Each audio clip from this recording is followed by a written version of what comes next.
Hello, everybody, and welcome to the launch of Cities Outlook 2024. Now in its 17th year, Cities Outlook is the Centre's annual economic analysis of the state of urban Britain, as well as providing a comprehensive overview of the economic performance of the UK's 63 biggest towns and cities across 10 policy areas. Each year, we look at an issue in more detail.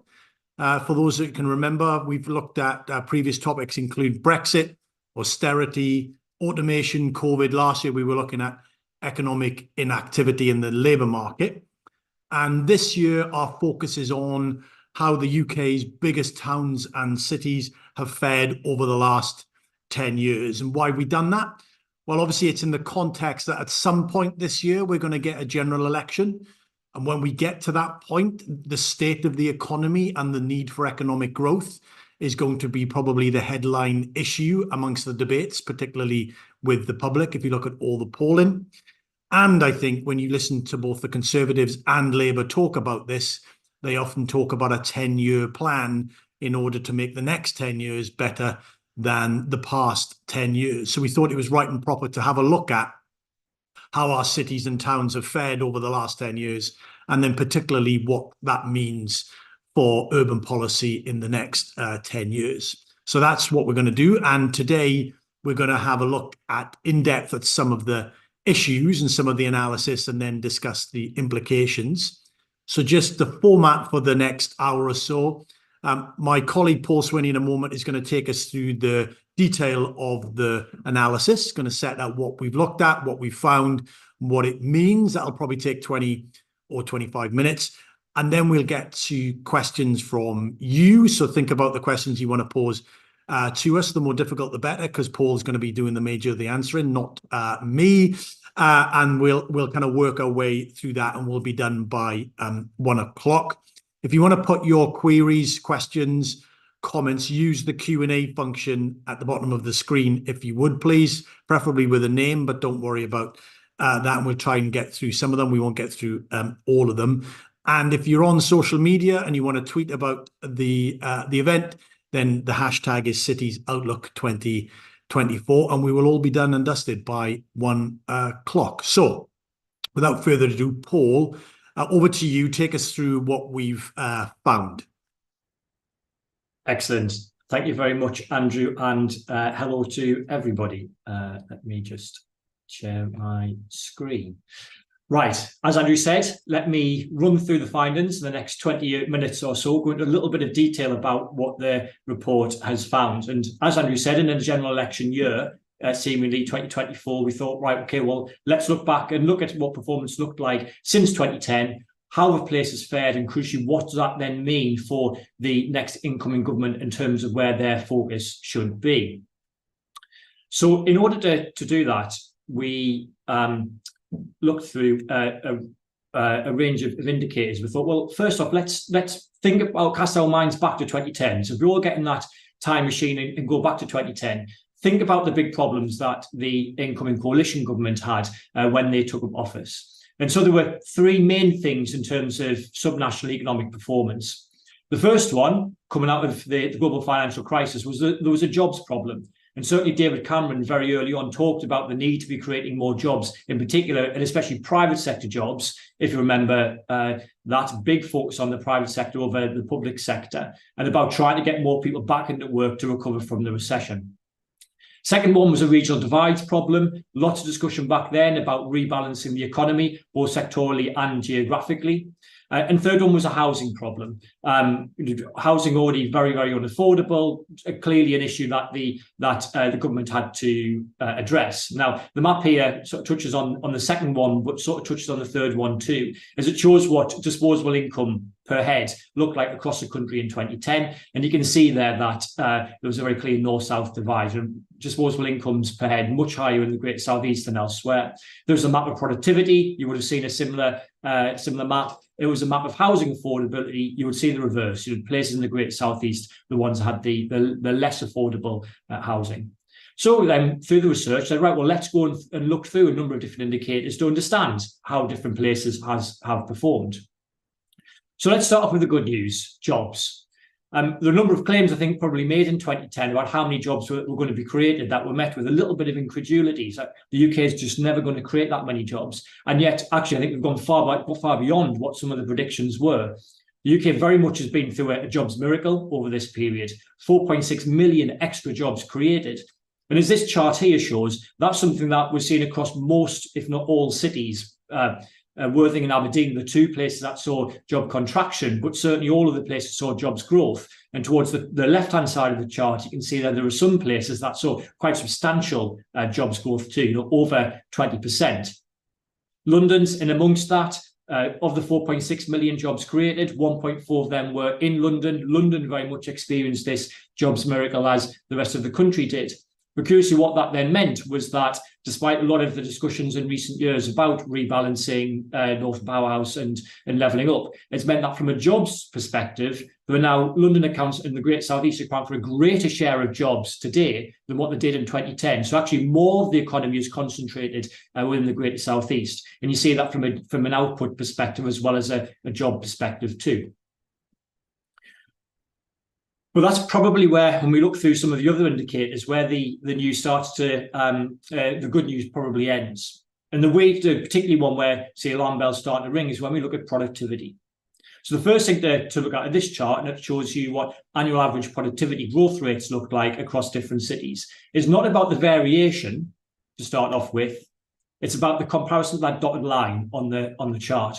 So the important thing here is about not how different places perform, but actually how do they perform relative to some sort of benchmark. Now, because of the data that's available, we can only use national benchmark. The dotted line shows you what average annual productivity looked like at the UK level between 1998 and 2010. To give us some sort of marker about the figures that we're looking at in terms of that post-2010 period. And what you can see there is that pretty much every city performed under that dotted line.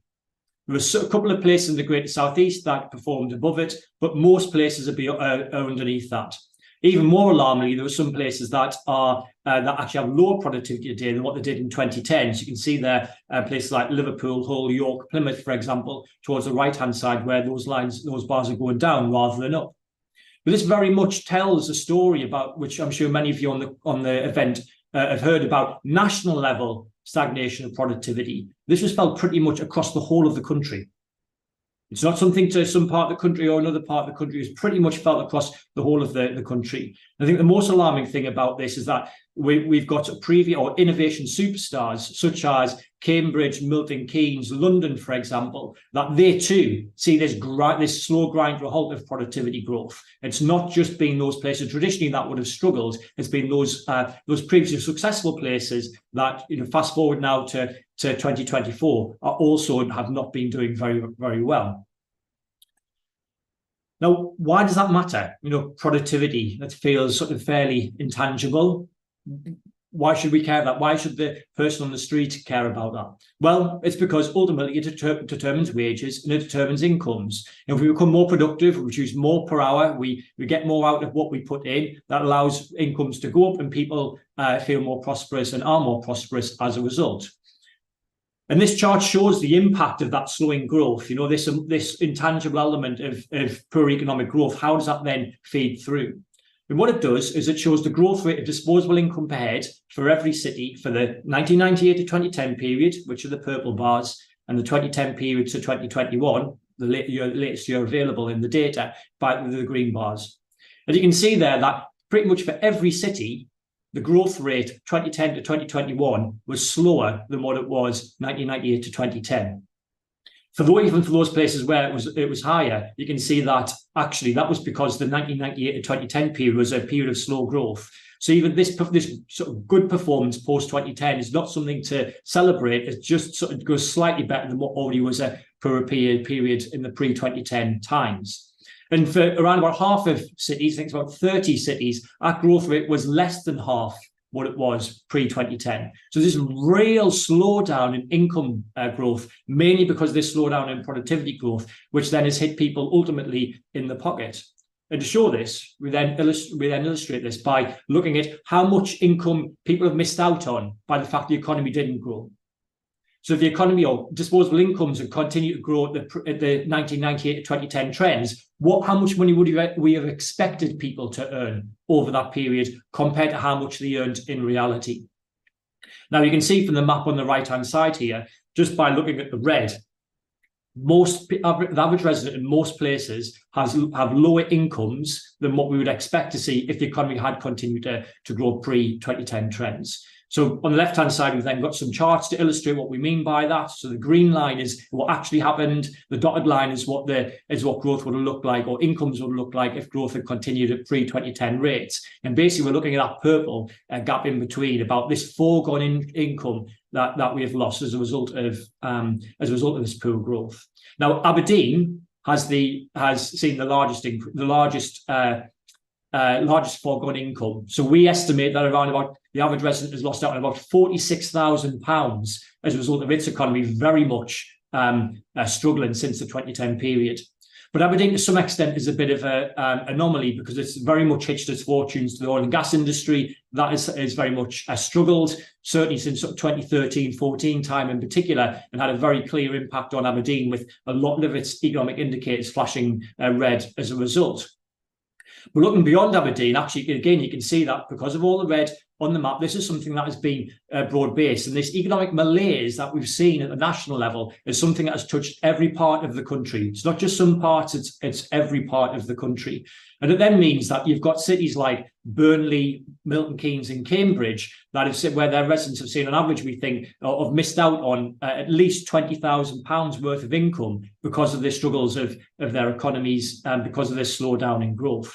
And it certainly is not often that we get to say the places Burnley, Milton Keynes and Cambridge in the same sentence. So clearly there's something here which should be fairly alarming, I think, to the next government, whoever then forms it, about the size of the challenge that they then face. Number of other things then that have happened. We continue through this scorecard approach, which I think make us even more worried. So that's what's happened to disposable incomes and money that has been lost out.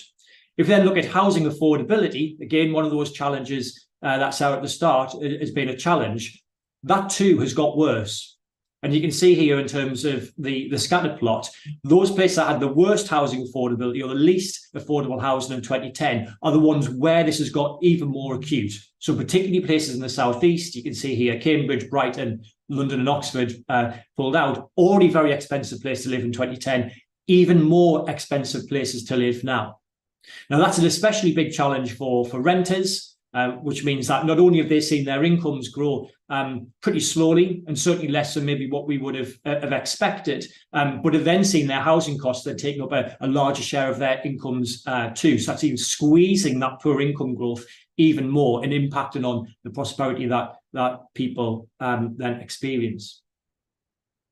And there's a second indicator, the final one in the scorecard that we put out, which again sort of, I think, points to some fairly alarming trends, and that is looking at relative poverty. So what we see from the fact that we've had per income growth, that housing costs have gone the way that they have gone, is that it seems that the people at the bottom end of the income distribution in particular that have been squeezed by these trends. And relative poverty, so relative earnings compared to the median income in the country, relative poverty has increased in almost every city that we look at of the 63 that we have the data for. And it's only Belfast and Basildon where that is not the case. So more people being pulled into relative poverty, or just better, we measure it through children in households that are experiencing relative poverty. What does that mean in absolute terms? Well, for a place like Birmingham, that's 60,000 more children living in relative poverty as a result of the trends that we see. And we also, when we look at a number of people in work poverty, we see that those trends have increased too. So yes, more people in work. Yes, we should celebrate that, but also in work poverty has increased too, which again is something that obviously is a concern and we need to think about from a policy perspective. Now, it's not as if policy's done nothing over this time. No, we have had endless funds and pots and initiatives over the period, and we've had these overarching sort of guides to domestic policy as well, ranging from rebalancing the economy through to Northern Powerhouse, being so many, I can't even remember them, through to the industrial strategy, and then through to levelling up as well, and all the things that have then sat underneath that. And this chart's towards the bottom right of it, you can see that all those different initiatives set out there. It's a real mix of things. Some of these have been introduced and then scrapped very soon after, and there's been very little consistency in place, which cannot have helped. The trends that we set out here, just to be clear, we don't think that's all down to policy. We don't think it's all down to the government. But certainly when we then look at policy, it doesn't feel like there's been a coherent programme in place, at least to try and mitigate some of the things that we've seen in the global slowdown that has happened, which then is when the UK has been affected more by the productivity slowdown than other places. But nor is this lack of consistency something new. This was something that was pulled out in the Levelling Up white paper, and we've tried to pull together as many different sources as possible to give a near comprehensive run through, we think, of subnational policy. I'm sure there'll be some missing within that, but it shows you that the 2010 period beyond is, up until now, it was not unique in terms of all these initiatives and all this policy churn that we have seen. And that is something that is going to be a real challenge, I think, for the next 10 to 15 years. How do we stop that? How do we have something which is consistent? As part of that, I think we need to think about, well, what has been, the good steps forward since 2010. I think there were two things within that, amongst, again, the plethora of policies that have been created since 2010. There were two things that we should hang on to. One is the devolution agenda. I think if you'd asked us in 2010, 2011 time whether we would have seen the level of devolution that we've had now, I think the answer would have been absolutely not. And the progress that has been made around that has been quite incredible, actually. Still a long way to go, but the journey that we've been on so far has really been some great strides forward. The second one has been the Levelling Up white paper. It hasn't had a lot of policy and a lot of money in behind it, which has been really disappointing. But the very fact that there was a strategy put in place, something I think that has been missing in this area in the past, and the very fact that strategy is there, gives a framework of then thinking about the problem. And we very much think that that's something that should be carried on and implemented rather than just forgotten about. So where does all of that then leave us in terms of these problems that the current government the next government faces, as opposed to the one that came in 2010? So let's go through that list that's set out at the start once more. So jobs problem, much less of an issue. The nature of work seemingly has changed. We've had the rise of zero-hour contracts and the like, which has caused a lot of concern amongst people who think about the jobs market. But the volume of jobs, it isn't anywhere near as much of an issue as what it was in 2010. So it's not going to be something that is going to really trouble the politicians as they campaign the general election and as they then take up office, whoever that may be. We've got a new problem. We've got a productivity problem that has then appeared, and that's something that has very much appeared in the Greater South East as well as elsewhere in the country. So at least in 2010, up to 2010, had the Greater South East performing well. Even that now is flatlined, and that is something that should worry national economists rather than, as well as those economists who think about subnational economics as well. We've got a wider north-south divide problem too. So despite all the initiatives through time, actually the economy has continued to concentrate within the Great Southeast. And that concentration has happened in spite of the Great Southeast not performing very well. We must remember that. It's almost like the Great Southeast has been sort of pulled back. And yet still, we've seen these divides widen, which I think is even more alarming. But we've got an even worse housing affordability problem now too. We thought it was an issue in 2010. It's just been compounded. So that really leaves the next government with a very large in-tray of pretty difficult, knotty problems for them to overcome. So what does that then mean? What is it they should do? Because it's all well and good me sort of setting out what's happened in the last 14 years, but how do we solve that? What does it mean for the governments that are in power for the next 5 to 10 years? Well, the first one is that growth has to be the central mission of the government. It has to be centre to the debate in the general election and campaign, but it also needs to be implemented like that too. And I think in recent years, we've had lots of policy discussion about a whole range of different areas, but it doesn't ever feel like growth has been central to that. And then when you think about the figures I've just presented in terms of how different parts of the country performed over the last 14 years, it feels like that growth conversation has not been as prominent as what it should be, given the performance of the economy across the country that we have seen. What does it then mean within that? Well, I think there are two things to think about. There's choices that the government should be making, or the next government should be making, and there's a level of continuity that they should be trying to persist with as well, so we don't have this continual chopping and changing. From a choices perspective, that brings you about to where are you going to invest?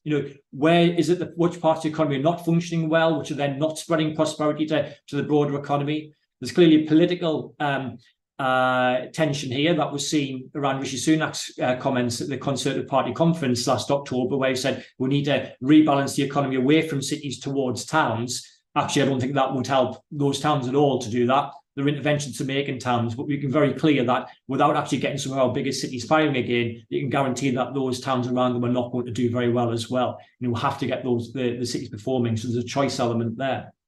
There's a choice too around some national policy like planning, for example. Both parties are talking about how they want to be the parties of house building, etc. But only ever you're going to see that happen if we see a change to the planning system. Senate cities have got a lot of recommendations around that, but that really is the quarter trying to get us to build more. Is that we'll see how serious the politicians are, is whether we actually see the planning system reformed.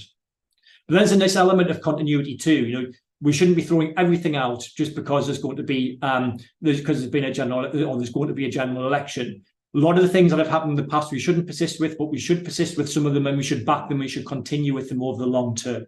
And as I said earlier, I think there's two areas where we should be thinking about for that. First one is devolution, and putting more devolution, giving more powers to places that already have those devolution deals, and then thinking about areas that haven't got that and trying to extend it too.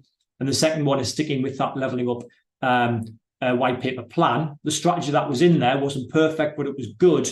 Now actually resource it and put some policy behind it and try and bring about change. And hopefully through those steps, we can then start to see that the 2020s and 2030s will be more prosperous than the 2020s. But I'm sure we'll have more time in the discussion to pick up some of the policy elements too. Back to you, Andrew. Brilliant. Thank you very much indeed, Paul. Excellent overview and sparked loads of questions, which I've tried to answer one or two of the more or the easier ones already, but we'll get to them in a second. Just before we do get to the questions, we've got two questions for you in the audience that are listening in the form of polls. So we're going to get the poll up. We've got two questions on just some of the things, and then you have a little while to answer them, 15 seconds or so. So the first one is around levelling up. So part of it is, our critique is that we've had too much policy churn in this area. So the next government, whoever it is, should take forward the levelling up white paper. Do you agree or disagree? So just have a think and then stick your pin in the appropriate dot, and we'll see what the answer is. Let's have the answer. Excellent. So what's that? 83% of you agree that the levelling up white paper, I'm sure with some modifications and amends, but nevertheless should carry on, which is encouraging, I think. And the second question, if we can have that, which is about devolution. So this question is, deeper devolution, including fiscal devolution, is a crucial building block for achieving greater prosperity in more places across the country. Do you agree or disagree? So again, it's the devolution that we've had some progress, quite a bit of progress, but actually in order to make more progress and indeed in more places, we need to go further, faster, deeper, etc. on devolution. Do we agree or disagree? And the answer is even more. Confirming that 91% of you saying that. Great. We'll have a final poll question towards the end. Hello, Paul. Hello. Right, we're going to take some questions. We've had some great questions from colleagues. Continue to put them in. I'll continue to go through them, and we'll try and field as many as we can. There's quite a few. What does this mean? Method, approach, clarification. Several questions around. Did we look at the specific impact of Brexit or the specific impact of COVID, i.e. things between the sort of 10-year benchmarks? Just say a little bit about what we did or didn't do in that sense, Paul. Yeah. So let me start with talking about the time period that we've selected. So it's interesting from a political perspective because obviously a general election in 2010, we've got one this year. Going back to the 98 to 2010 period pretty much covers the Labour period. We can't get data from 97, so where we can, we started from 1998, and it offers a nice contrast from a political perspective. But it also, I think it gives a decent time frame from an economic business cycle perspective too, because we had that long period between 98 and 2007 where things were pretty stable. But then we went into the global financial crisis, the deepest recession had been seen since the 1930s, towards the end of that period. And I think we were at the bottom of that and just about to start to come out of that by 2010. Then we've had the 2010 periods where things were fairly stable, but were, pretty sluggish for a period of time economically. And then we had COVID at the end of that, where clearly there was a big fallback, but then there was quite a quick bounce back from that as well. And we've got as far forward with the data as we possibly can. So it gives you the business cycle perspective. On the not perfect, but actually it's quite a good match, I would say. Then on the Brexit point, so we didn't look at Brexit specifically. There is, I think the London chart I showed there in the presentation is quite interesting that disposable incomes in London seem to be recovering up to 2015, 2016 time, and then there was a change of direction again. We see that for some of the other cities as well, but whether that was down to Brexit or not, we can't say for sure. And it's definitely the case that this malaise that was happening before Brexit. There's a lot of data and analysis that's been done to suggest that Brexit has had a negative impact, but us being able to isolate that in particular is not something that we've been able to do specifically. Great. Okay. So we've also had a few questions. Neelam Patel's question is an example. We had a few other questions on this theme or this sort of idea.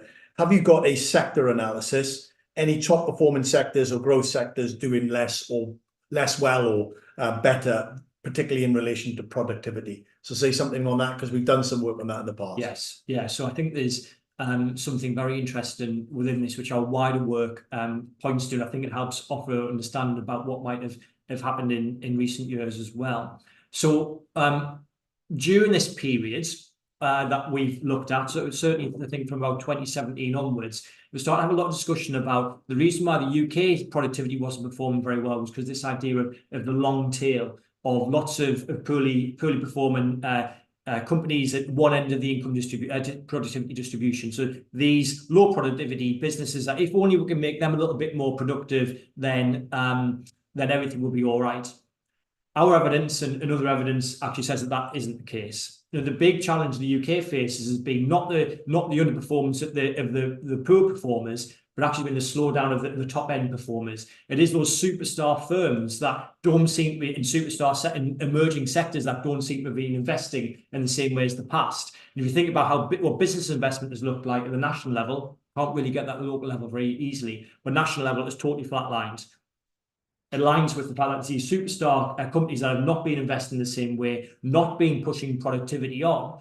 And then we look at the geography in terms of productivity growth. We see it's the innovation superstar cities that haven't been performing very well. Exactly the types of cities where these firms are traditionally located. So your Cambridges, Milton Keynes, your Londons, which points to the fact that these sort of innovation superstar sectors that have not been pushing things forward. So what would they be? Well, there'd be an element of finance in there. You would get new technologies, Internet of Things, these types of industries that have not been pushing the economy on. Yeah, and that relates to another series of set of questions. Grace Scribbins, Suzanne Breakley also saying, just unpack that, the jobs data, because in a sense, as you said, jobs miracle, lots and lots of jobs created over that period. That's a win for certain. Yeah. But there is something about the nature of some of those jobs, particularly where they appear on the income distribution or on the skills distribution, which gives us something to think about in terms of good work, which you talked about. So just unpack that and say a little bit more, because both of them are rightly saying, we need to think about not only the number of jobs, but the nature of the jobs that are being generated and how that relates to income growth, etc. Absolutely. And I think again, when you look at data on this at the national level, there's something that came out of the Economy 2030 inquiry at the end of last year. The majority of jobs that have been created have been in jobs that pay the bottom end of the income distribution. They've been in lower skill, lower paid type activity. Now, more jobs is a good thing. Yeah. And the jobs miracle that we've seen over the last 14 years is something that wouldn't have been predicted. It wasn't predicted by most. It's really been a surprise, a very positive surprise. But the fact that we see that going against all the other economic indicators suggests that is something that has happened in lower productivity jobs rather than higher productivity jobs. And that's had an impact in terms of the amount of money that people then ultimately find in their pocket.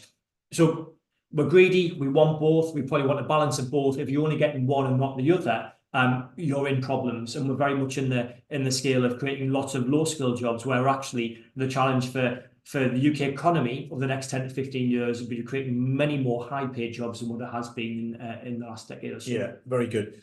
So we'll jump around because I'm just looking through the questions and picking up. So Kate Ingram, hello Kate, has got a good question. She says, have you accounted for population decline / growth in the GDHI comparisons? Burnley had a big increase in GDHI between 1998 and 2010, but actually a decline in population. But since they've seen population growth come back, how does that all play? Yeah. How do you deal with the aggregate as well as the per head? Yes, it's a great question. And so all the figures that we presented on income or disposable income are on a per head basis. So that automatically accounts for population growth. Now, ultimately, I think the goal of policy should be about trying to make make individuals more prosperous. As a city population grows or as a national population grows, I think that still holds. So it's important to take account of that. And actually, we often don't take account of that at the national level. When you think about GDP figures as they're reported, they're only ever reported as output, not output per head. And really, if we're interested about prosperity, it's that per head element that we should be interested in. And so the short answer is yes, and it helps account for individuals. Are they on average feeling more prosperous or not? Are they feeling as prosperous as what they should be, given the growth trends that we'd seen before? Great. There's a question from Kevin Johnson and others. James Allen, similar theme. So we've identified in the paper, particularly this time, questions and issues around policy churn, both over the last decade, but also decades prior to that. This is a particular area. There are other areas, but a particular problem that's bedeviled this particular area of policy. Both of your questions or comments are reflecting or identifying it's not just churn, but it's actually the scale of investment going into the policy area. And I think you're both right. You know the answer to your own questions, in a sense that leveling up regional policy, rebalancing the economy, call it what you will, is difficult and it takes a long time. And when you look at other places that have tried to do this sort of stuff, it's quite, it takes quite a bit of money, quite a lot of investment over that time period. So I think there's a good critique, which is both that we've had far too much policy churn, in and out of relatively small initiatives and schemes, and none of it is, the investment in totality is not really matched the scale of the problem. But you can add anything into that, Paul. Yeah, well, I mean, this is sort of my comments around the levelling up white paper. So it wasn't perfect in terms of what was created. But actually, if you think about all the different departments that were involved in it, all the different ministers that will have been involved in it as well, the process almost is not geared up to creating something that's going to be rock solid. So what they actually came out with, given all of those challenges, I think was really, really impressive. But I think the most important thing about it is that there was a strategy in place, there was a plan. It was a strategy that makes choices, which every strategy should do. If a strategy doesn't make choices, it's not a strategy. And so that had been put in place and put together, which politically cannot have been easy, I think was a really big step forward. Of course, the challenge is that since there actually has been very little policy around that to back up that strategy. Devolution maybe is an exception, but certainly elsewhere. And I think the work that has been done elsewhere, which Centre for Cities has talked a lot about, has been about, well, what was the scale of investment that we saw in bringing East and West Germany back together after the wall came down? And it's around about 2 trillion euros was spent over a 30-year period in order to do that. And that's they still haven't leveled up. They've been brought slightly close together, but there's still issues there. Now, that isn't to say that 2 trillion euros is how much we have to spend here. And undoubtedly, they'll have spent money on policies that didn't work. But it definitely isn't, a 5 billion fund here and a 5 billion fund there. It's something much more substantial than that. And we just haven't seen those levels of commitment. And I think that's what the next government is going to have to grapple with if we are going to deal with the regional divides that we're seeing in this country, not just for the last 10 years, which are widened, but actually for a century at least. Great. Keep you on your toes. Let's go back to a kind of method or definition question. Mark Ballsfield raises this. It's been raised by a couple of others. We are talking about net job growth, not just the yes. total number of jobs yes. created, ignoring those that were lost. We're talking about a net position, but yes. just say something just to clarify that point. So there were 4.6 million more jobs in the UK economy in 2022 than what there were in 2010. In London, that was 1.4 million more jobs in London than in 2010. So it's a net job position rather than just, well, all these jobs are created, but we ignore the ones that were inevitably destroyed over that period too. Yeah. So think about, obviously there'd have been probably, a considerable more greater number actually created, but obviously some would have been lost along the way. So it is a net position when we're talking about the jobs numbers. Paul Bell, this is straight in the sweet spot. Paul, agglomeration was an important aspect of earlier Northern Powerhouse debate, but it feels like that policy now focuses much more parochially on individual towns and cities. How important is agglomeration in wider levelling up? By the way, you can't talk about this for more than an hour because we've got to finish at 1. So give the shortened answer to how important agglomeration is to thinking about levelling up. We think it's central. You need to think about the role that cities play within their wider regions. And again, this comes back to the comments that the Prime Minister said around Conservative Party conference about the idea that we focus too much on cities and we need to rebalance the economy away from cities to towns. The issue actually is we haven't thought about cities enough, and it's their continued underperformance, the big ones in particular, is the reason why so many towns elsewhere struggle. So let's unpack that a little bit. So first off, why the big cities? Why are they so important in principle? Well, because through the force of agglomeration, which is basically by putting lots of high value stuff in particular together, you increase the productivity of activity that cities provide because of the benefits that they offer. We should in principle see that our big cities are more prosperous and are the places that generate prosperity. Now, crucially, just because production happens within those big cities, particularly the big city centres, doesn't mean the prosperity stays there. The prosperity spreads. And we've seen this through wider work that we did in 2023, which is towns around successful cities, think London, think Bristol, actually much more prosperous than towns around less successful cities. So a place like Newcastle, for example, does spread prosperity to the wider northeast. But because Newcastle underperforms, it doesn't spread as much prosperity as what it should do. And so then you have places like Blyth that really do struggle, in part because of this underperformance of Newcastle. And so then sort of extract that out and think, right, well, let's think about regional divides. Well, the real problem why we see a north-south divide, why the northwest doesn't do as well, why the northeast doesn't do as well, for example, is because cities like Manchester, Liverpool, Glasgow, Newcastle are not performing as well as what they should be, therefore not creating as much prosperity for the regional economy, but also not contributing as much to the national economy as what they should do. So the idea is really, really important when it then comes to taking choices and making decisions about where does you place investment. Now, in fairness, I think I agree about the Northern Powerhouse narrative. That's where we started with Northern Powerhouse and it all drifted away. But then sort of Northern Powerhouse got scrapped or slowly sort of swept to one side. And then it was given a new title, which was Levelling Up. That idea was central, again, to the Levelling Up white paper. And the crucial element, I think, for the next government is to make sure they take that forward and think about different roles, different places playing different roles, and how we deal with underperformance, and focus on the underperformance, those big places in particular, if we do want to see an improvement in the performance of the wider Northern economy, the wider Midlands economy, the wider Scottish and Welsh economies as well. Yeah, very good. We had several comments or questions.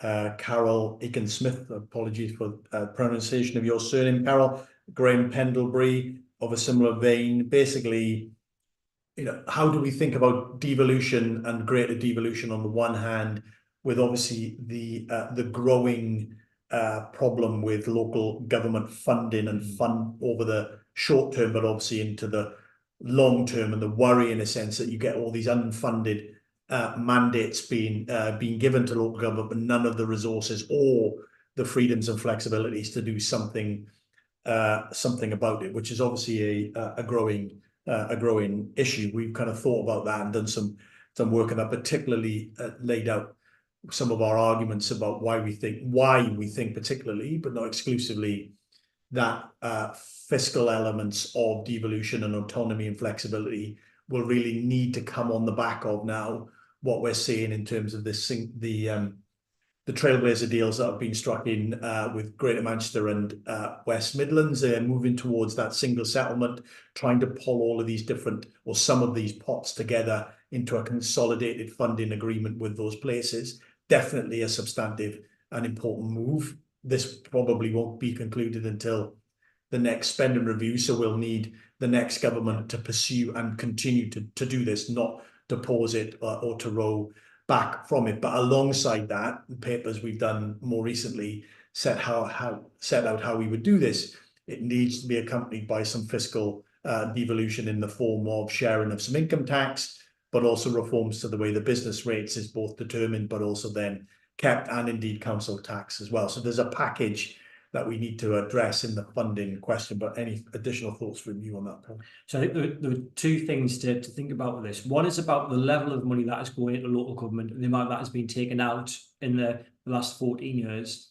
The second thing is about the structure of local government finance. And I think we think there should be more money in the local government system, and there needs to be a change there. We need economic growth to help fund some of that at the very least, which takes us back to this growth problem being the really big problem that the next government will face.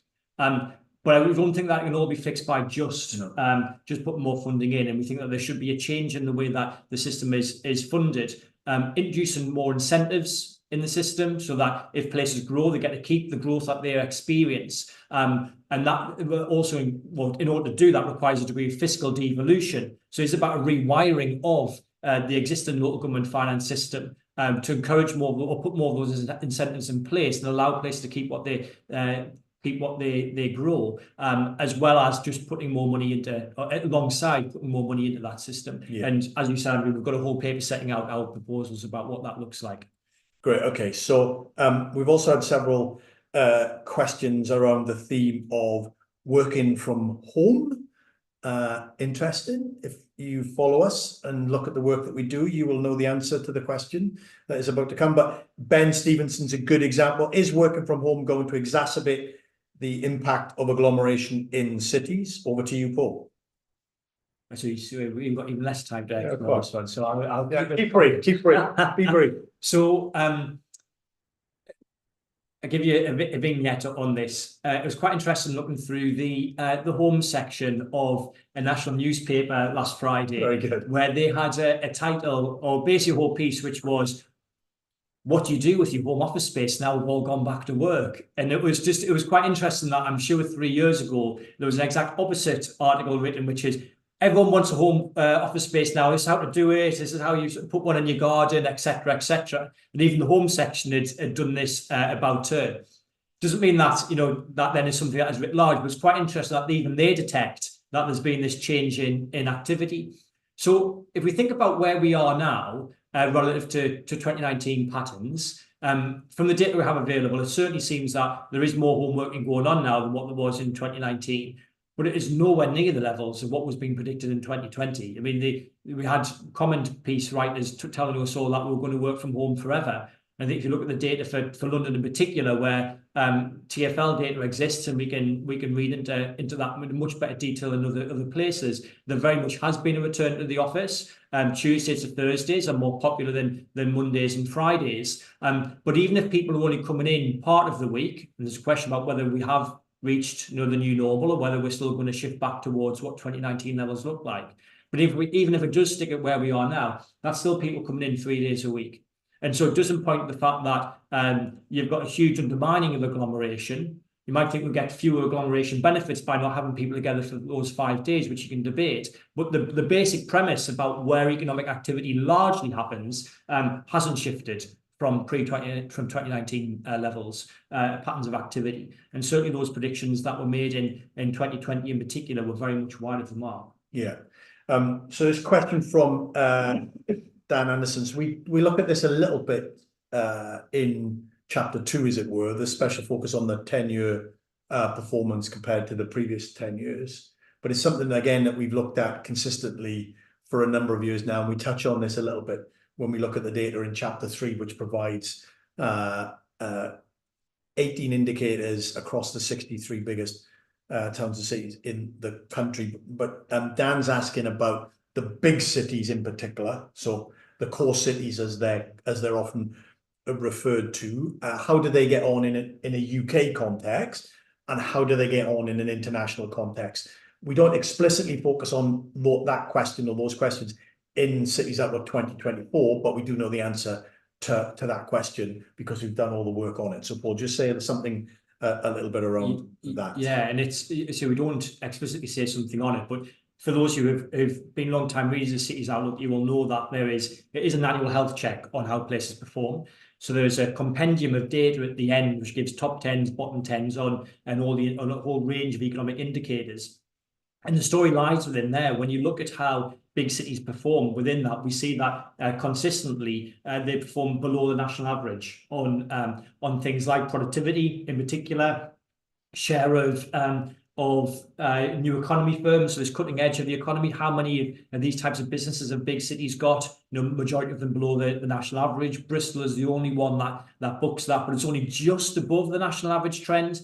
Whereas if you think about this theory of agglomeration, these big cities should be well above the national average. It should be leading the UK economy on these things, and that they're not. That means that the UK economy as a whole is smaller and less productive as a result.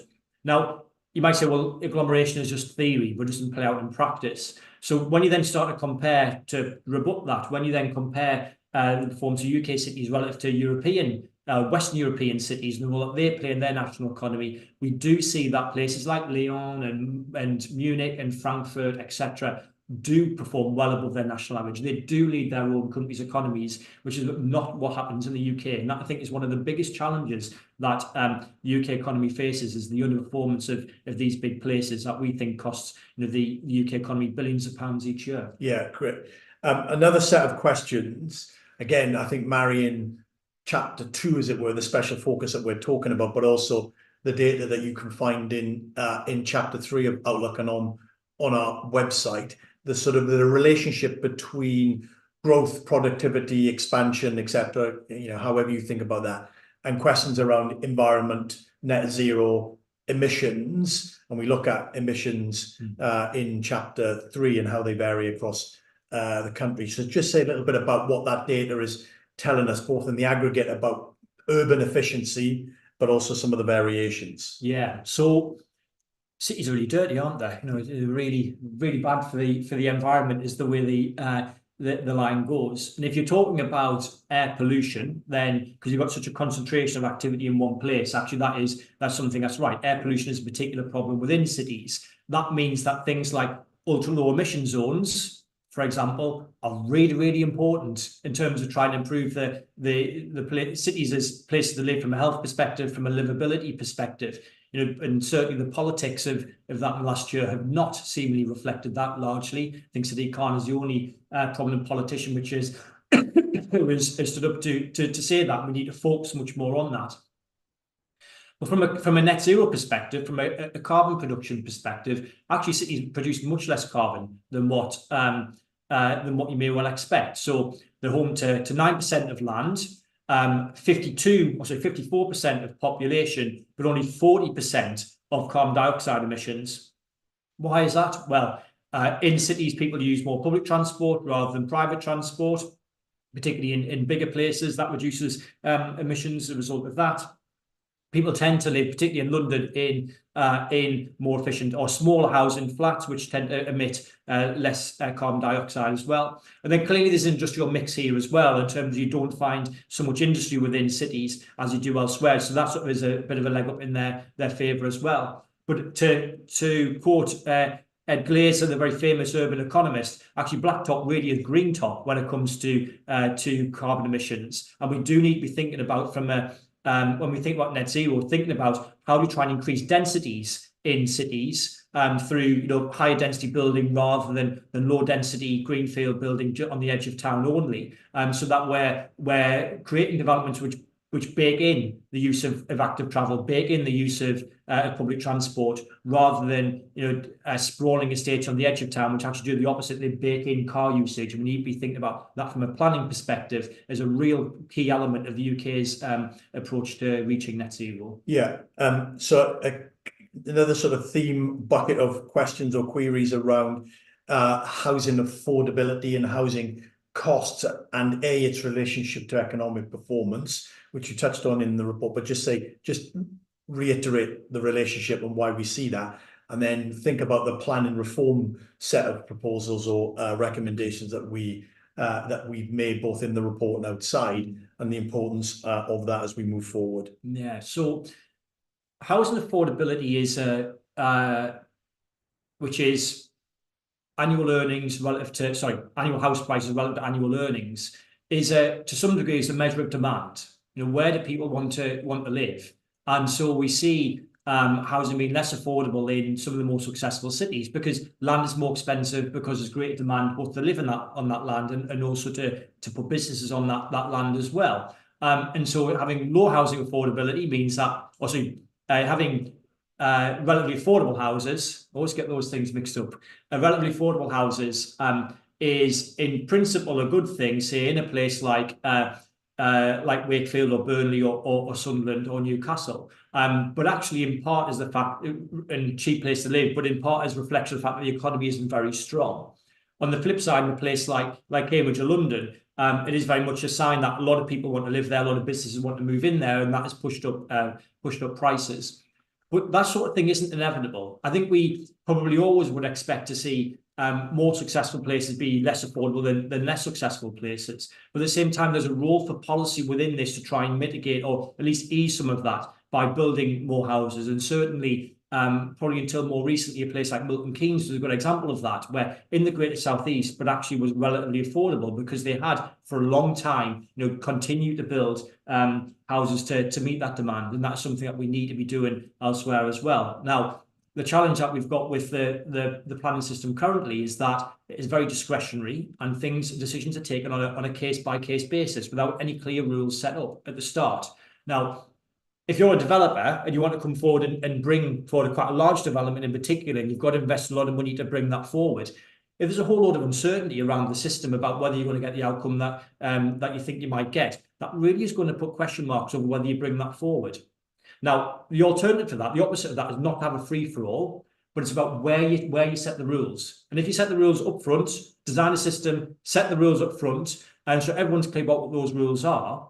If you then enter into that process and say, well, I've adhered to these rules, whatever those rules might be, which the local community can help shape at the start, then it's much more likely to inject certainty into the system and actually encourage investment and build the houses that we want. And I think what we need to see is that system that encourages certainty rather than create all this uncertainty, which since 1947 has got us into the position of being 4.3 million houses short at the national level. Brilliant. Excellent. Rest your voice for a second or two, Paul. We're getting towards the end of the hour, but we've got one more question that we want to put to the audience, just to get your sense as to where we currently are. Obviously, things will evolve over the next period as we get more information from all of the parties in terms of what they're aspiring to do and what they would do if they got into government. But if we can have the final or third poll question. So as it stands, which is an important caveat because things will change, which political party has the better policies for growing the economy over the next decade? And I think growing the economy from our perspective is all places, not just the headline number, but actually thinking about the agenda around levelling up. Which party do you think at the moment, as it stands, as you understand it, which party do you think has the better set of policies or ambitions? So you've got Conservatives, Labour or other. So let's get the answer.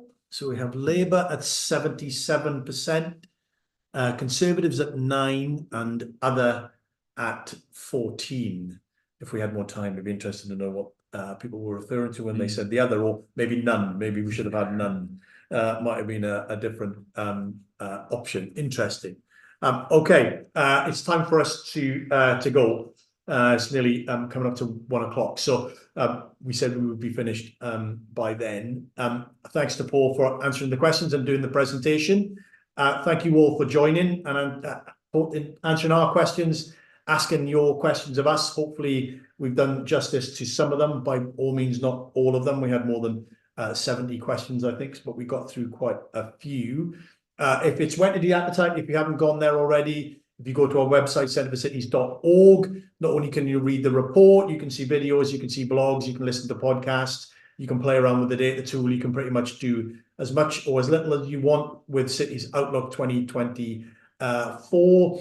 For those of you that have signed up, we'll see you on Wednesday evening where we have an in-person event in London where we'll be talking in person about some of these issues with a stellar panel of past and present, those that have been instrumental in the urban policy debate over the last decade or so. Details on our website. But until the next time, take care and stay safe. Thanks for being with us. Bye.